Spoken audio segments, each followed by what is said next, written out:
we've all been gifted with, and that's free will. And that free will means that we have the free will to decide where our attention is.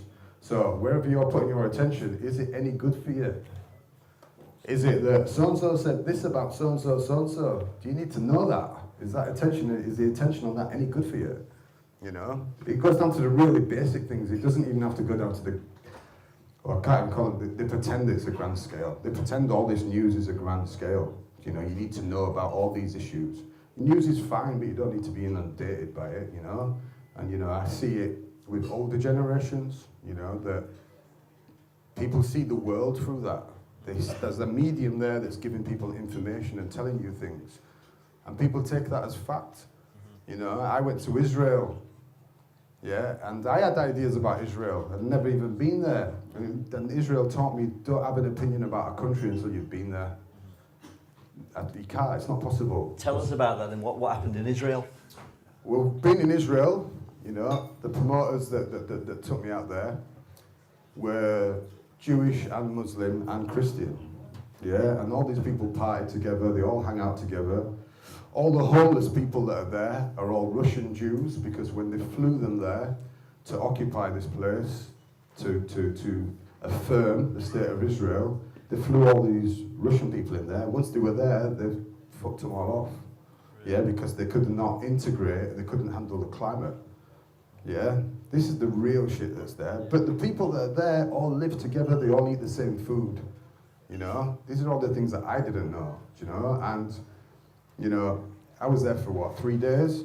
Right. And I came away from there just going, I'll never have an opinion about a country ever again unless I've been there, you know? Because the person that's telling you the news has been told by the executive producer to say this news, who that executive producer has been told by somebody else. So all your news you're getting is all Chinese whispers, basically. I shouldn't even use that word Chinese, but you know what I mean? It's all remixed in some form to present to you an image or an idea, for you to have an impression, for you to take that on board and call that reality.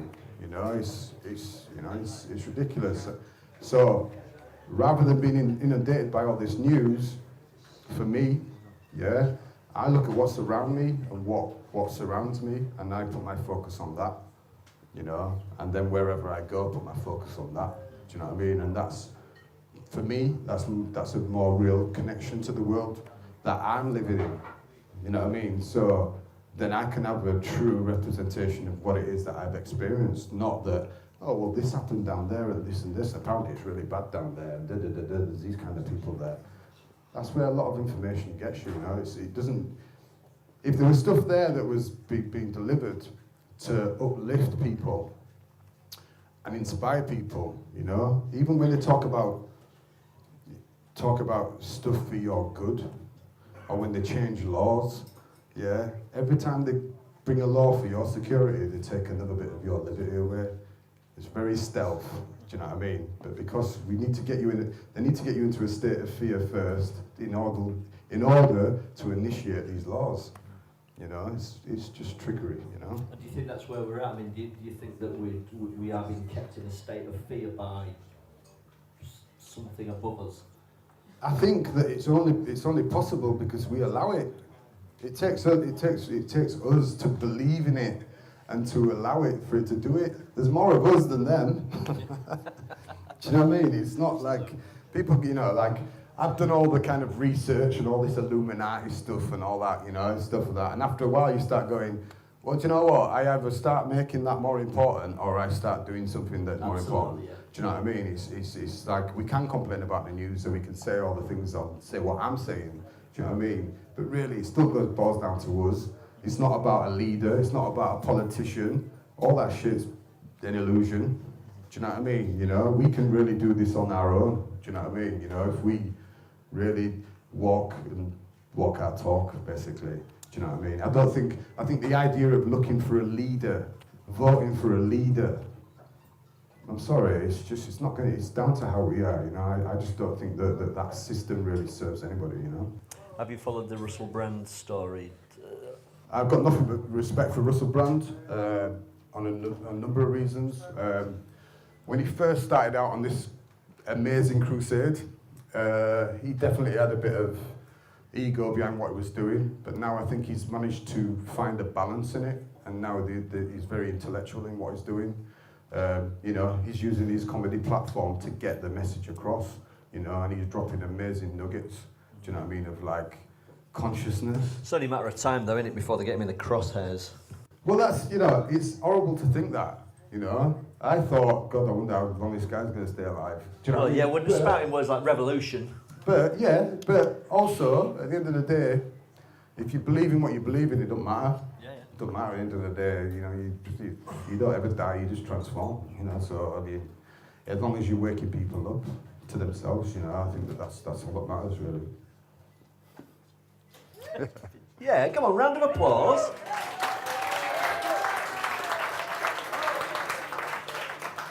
Whilst you can, because it's been shot as this, and you know, eventually it will be up there for the world to see, and you're saying the same thing, aren't you?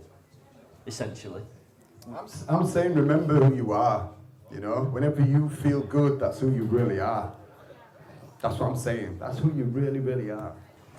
Let's start getting people involved then, because I think we're ready for some questions.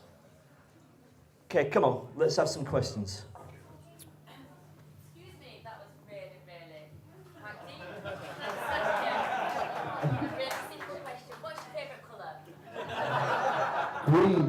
Easy. And what's your favourite record? That's a really, really difficult question. I don't have It's really difficult, isn't it? I don't have a Give me favourite. five, give me five. No, I don't have a favourite record, I have a favourite album. Go on then. Marvin Gaye, What's Going On.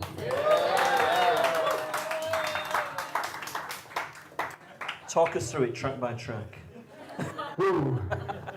It's all good. No. Do you know what it is about this record for me?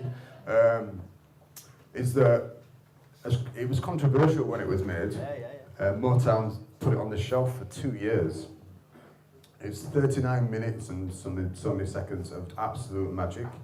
It's relevant today. It was recorded in one composition, you know, and if ever there was a recording session to be in, that was the one, you know. And Marvin Gaye, you know, it's like people can kind of sort of suggest that somebody sounds a little bit like Marvin Gaye, but there's nobody. Same as Bob Marley, there's nobody that sounds like that, you know. It's like these are kind of the special gems that come into our world and drop this bit of magic on it and stuff like that. And it's just that the album's like a sonic movie. This is what it's like to me, you know, the whole thing, and it's just, yeah, it doesn't matter whenever that record comes on or whenever it's played. There's not like a set time to listen to that record. It's just relevant all the time, you know. Good question. Excellent, yeah, round of applause. Round of applause for Frankie. Would you even listen to the answer? Went over there, had a conversation, nipped to the bog. He'll be finished in about 10 minutes. That's Frankie. I saw a hand up over there a minute ago. No, not again, Frankie, no. That's enough. No, 2 questions is enough.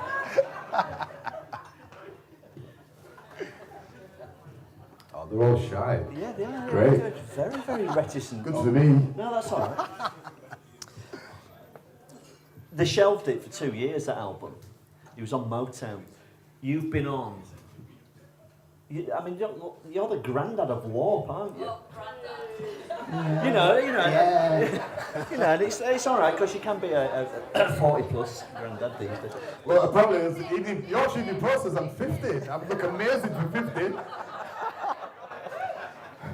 My mum actually phoned me yesterday. Happy 50th birthday, It's like, George. they're saying 50 in here, and I'm like, that's cool, Mum. I look great for 50, you know.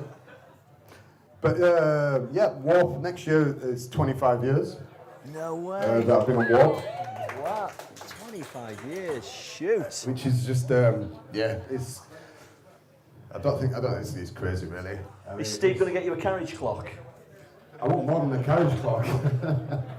But no, do you know, it's like, I mean, it's July the 13th next year will be 25 years that we released our first record, which is before we signed to Warp, which is on it makes me laugh this because you know, some of the heads know here. I set up a record label that had one release, and it was called Poverty Records. Great name, great affirmation to put out there to be something. And yeah, and then that was done with Boy Wonder, Kevin Harper, who I've got a lot of love and respect for, you know. And basically, I mean, the story behind that was basically we tried to get a record deal. We did the demo. It was a 4-track cassette demo that we did, and we tried to get a record deal. Everybody refused us. We went to America in February 1989.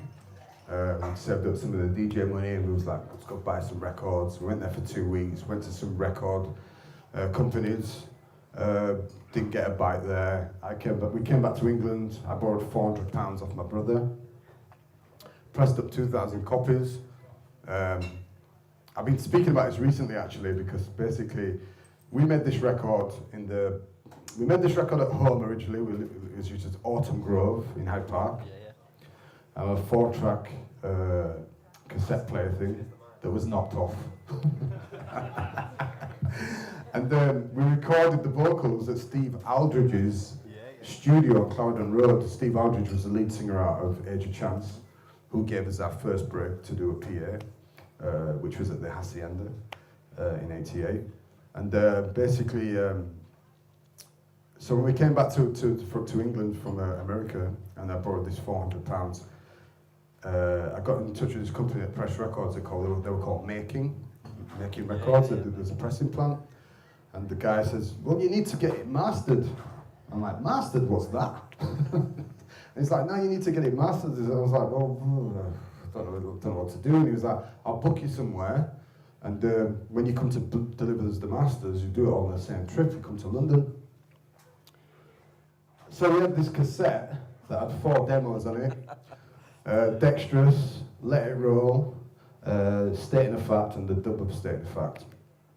All recorded on cassette. And they booked me into this studio. I don't know if anybody's heard of it.